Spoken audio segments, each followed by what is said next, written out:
warahmatullahi wabarakatuh. Kami dari kelompok 10 akan menyampaikan materi pertemuan 10 yaitu merancang silabus dan RPP pada kurikulum 2013. Kelompok kami beranggotakan 7 orang, diantaranya saya sendiri Tika Nurlianti, ada Yati Rohmawati, Sonia Anissa Solihat, Rita Azahra, Yogi Sugawa, Egi Arasidi, dan Teddy Prediansyah. Di sini saya sendiri Cika Nurlianti akan menyampaikan sedikit tentang kurikulum 2013. Baik, kurikulum 2013 merupakan kurikulum yang dikembangkan oleh pemerintah untuk menggantikan kurikulum 2006 yaitu KTSP atau kurikulum tingkat satuan pendidikan yang lahir pada tahun 2013 untuk menggantikan kurikulum yang sudah ada.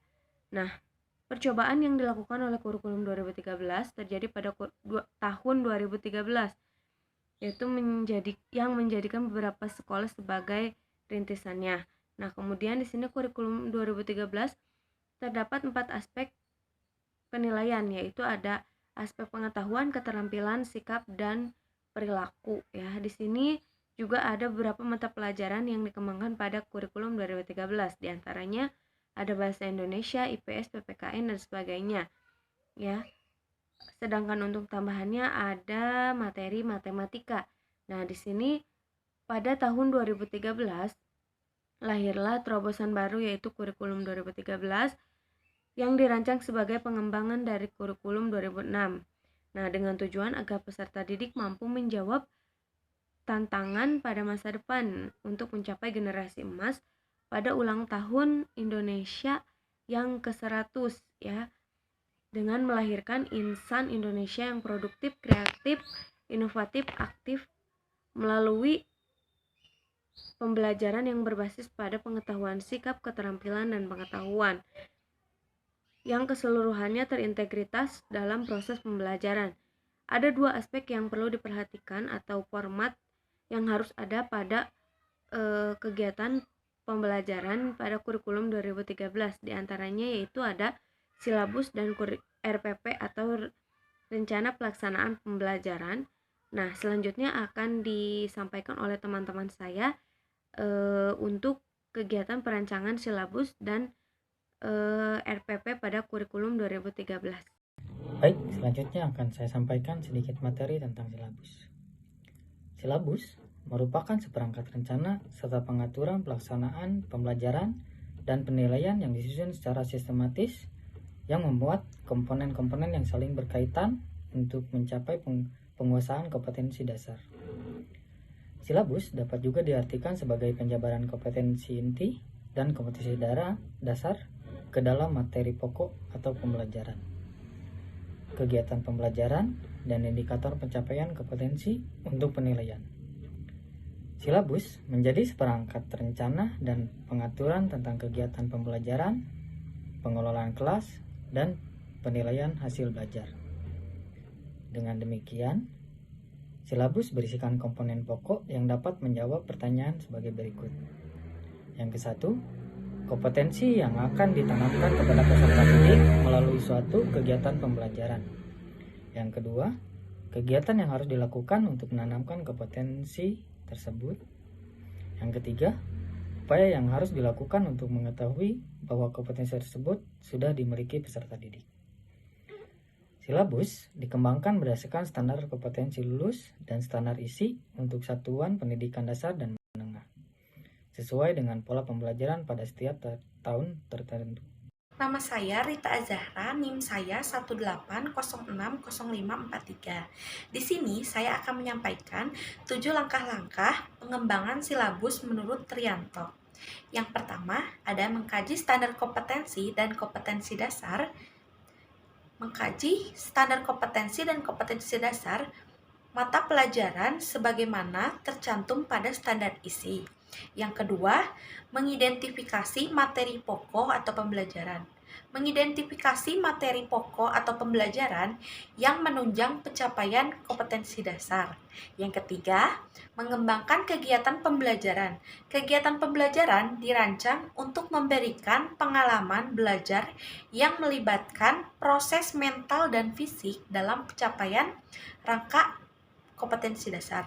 Yang keempat, merumuskan indikator pencapaian kompetensi. Indikator merupakan penanda pencapaian kompetensi dasar. Indikator digunakan sebagai dasar untuk menyusun alat penilaian. Yang kelima, menentukan jenis penilaian. Penilaian pencapaian kompetensi dasar siswa dilakukan berdasarkan indikator. Penilaian dilakukan dengan menggunakan tes dalam bentuk tertulis. Yang keenam, ada menentukan alokasi waktu. Penentuan alokasi waktu pada setiap kompetensi dasar didasarkan pada jumlah minggu efektif dan alokasi waktu mata pelajaran dilakukan pada per minggu. Alokasi waktu merupakan perkiraan waktu untuk menguasai kompetensi dasar yang dibutuhkan oleh siswa yang beragam. Yang ketujuh, menentukan sumber belajar. Penentuan sumber belajar didasarkan pada standar kompetensi dan kompetensi dasar serta materi pokok atau pembelajaran, kegiatan pembelajaran dan indikator pencapaian kompetensi. Bismillahirrahmanirrahim. Di sini saya akan menjelaskan mengenai manfaat dari silabus. Nah, silabus ini bermanfaat sebagai pedoman dalam pengembangan rencana pembelajaran. Nah, mulai dari RPP, kemudian pengembangan pengelolaan pendidikan, sampai yang lain-lainnya. Nah, silabus ini merupakan sumber pokok dalam penyusunan perencanaan pembelajaran. Jadi yang paling utama yang harus diperhatikan, yang harus dibuat atau yang harus diperhatikan adalah silabus terlebih dahulu gitu. Nah, dalam silabus ini ada beberapa hal yang harus kita perhatikan juga dan juga kita cantumin dalam pembuatan silabus. Yang pertama itu ada isi silabus. Yang pertama identitas mata pelajaran, kemudian identitas sekolah, kemudian kompetensi inti, kompetensi dasar, dan tema. Nah, tema ini khusus SD atau MI dan alokasi waktu. Nah, itu merupakan beberapa hal yang harus tercantum dalam silabus. Nah, selain itu, dalam silabus ini terdapat ada beberapa prinsip pengembangan silabus. Yang pertama itu adalah ilmiah. Nah, yang kedua relevan. Yang ketiganya itu ada sistematis, yang keempat konsistensi, yang kelima kecukupan, yang keenam aktual, kemudian yang ketujuh itu fleksibel, dan yang kedelapan itu adalah menyeluruh gitu. Jadi ada 8 prinsip pengembangan silabus. Nah, mungkin yang pertama itu adalah ilmiah. Nah, ilmiah itu berarti keseluruhan materinya dapat dipertanggungjawabkan keilmuannya dan harus benar serta harus benar dan dapat dipertanggungjawabkan. Jadi sesuai dengan keadaan gitu.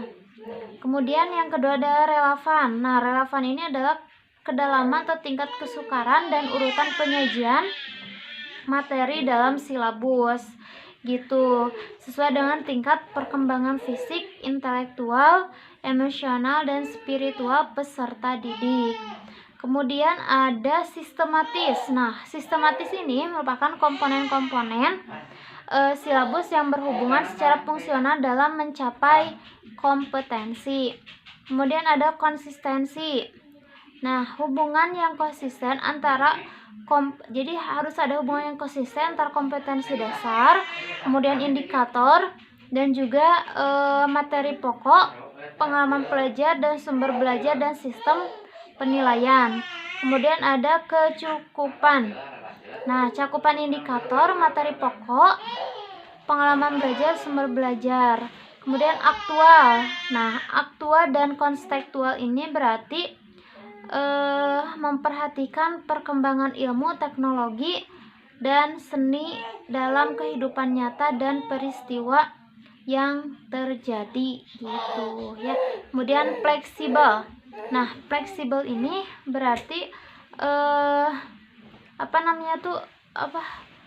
jadi komponen silabus dalam mengakomodasi keragaman peserta didik, pendidik, serta dinamika perubahan yang terjadi di sekolah dan tuntutan masyarakat. Tuh. Kemudian yang terakhir itu berarti menyeluruh, berarti secara keseluruhan ranah kompetensi, baik itu kognitif, afektif, atau psikomotor. Jadi sesuai dengan esensi mata pelajaran yang akan dipelajari atau pada mata pelajaran masing-masing. Nah, seperti itu. Itu merupakan dari manfaat juga prinsip dalam pengembangan silabus. Selanjutnya akan saya jelaskan komponen silabus kurikulum 2013 berdasarkan Permendikbud nomor 65 tahun 2013. Perencanaan pembelajaran yang dikembangkan ini haruslah sesuai dengan standar isi, standar kompetisi lulusan yang telah ditetapkan. Selain itu, guru juga harus menyiapkan media dan sumber belajar, skenario pembelajaran, hingga instrumen penilaian bagi peserta didik dalam pembelajarannya. Baik silabus maupun RPP yang dikembangkan ini harus sesuai dengan pendekatan yang diamanahkan oleh kurikulum 2013 yang mengacu pada pendekatan berbasis proyek, pendekatan inquiry dan discovery, atau pembelajaran dengan pendekatan tematik. Assalamualaikum warahmatullahi wabarakatuh. Di sini saya akan melanjutkan bagian komponen-komponen minimal silabus. Nah, untuk komponen minimal silabus yaitu sebagai berikut. Yang pertama ada identitas mata pelajaran. Khusus untuk identitas mata pelajaran di sini ada sekolah SMP, MTS, SMPLB, paket B, SMA, MA, SMALB, SMK, MAK, paket C kejuruan itu tidak dicantumkan untuk TK dan SD terutama kelas rendah. Yang kedua ada identitas sekolah. Nah, untuk meliputi nama satuan pendidikan atau nama sekolah dan kelas. Nah, yang ketiga ada kompetensi inti. Di sini suatu deskripsi secara kategorial tentang kompetensi pada ranah sikap, pengetahuan dan keterampilan yang harus dipelajari. Nah, yang keempat ada kompetensi dasar.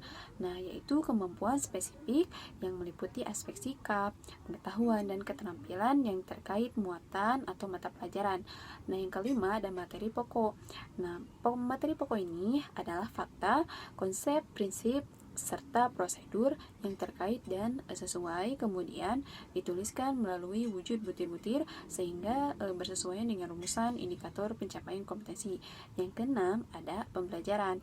Ini pembelajaran di sini merupakan suatu rangkaian aktivitas belajar mengajar yang dilakukan oleh pendidik dan peserta didik sehingga melaluinya diharapkan akan tercapai kompetensi yang diharapkan. Yang ketujuh ada penilaian. Penilaian di sini adalah suatu proses dari tahap pengumpulan hingga pengolahan beragam informasi agar dapat ditentukan bagaimana pencapaian hasil belajar siswa. Yang kedelapan ada alokasi waktu, di mana waktu dan yang dialokasikan haruslah kesesuaian dengan total atau jumlah jam pelajaran dalam struktur kurikulum 2013. Dan yang terakhir, yang kesembilan ada sumber belajar. Di sini diharapkan bahwa untuk pelaksanaan pembelajaran ini diimplementasikan kurikulum 2013 dapat bervariasi, misalnya dalam bentuk buku, media cetak, koran ataupun majalah, nah dan media elektronik ataupun multimedia atau alam sekitar, serta sumber-sumber belajar lainnya yang relevan. Assalamualaikum warahmatullahi wabarakatuh. Saya Teddy Pradiansa, kelas B4 2018. Saya akan menyimpulkan kurikulum 13 ya, atau K13. Kurikulum 13 adalah kurikulum yang berlaku dalam sistem pendidikan di Indonesia. Kurikulum ini merupakan kurikulum tetap diterapkan oleh pemerintah untuk menggantikan kurikulum yang lalu atau kurikulum yang 2006. Ada dua bentuk atau format yang harus dikembangkan atau dapat pula disediakan gitu, dalam merencanakan atau mendesain suatu pembelajaran, yaitu silabus dan rencana pelaksanaan pembelajaran atau RPP. Silabus adalah rencana pembelajaran pada suatu kelompok gitu, suatu kelompok mata pembelajaran atau tema tertentu yang mencakup standar kompetensi, kompetensi dasar, materi pokok pembelajaran, kegiatan pembelajaran, dan indikator pencapaian kompetensi untuk penilaian. Penilaian alokasi waktu dan sumber belajar. Terima kasih. Assalamualaikum warahmatullahi wabarakatuh.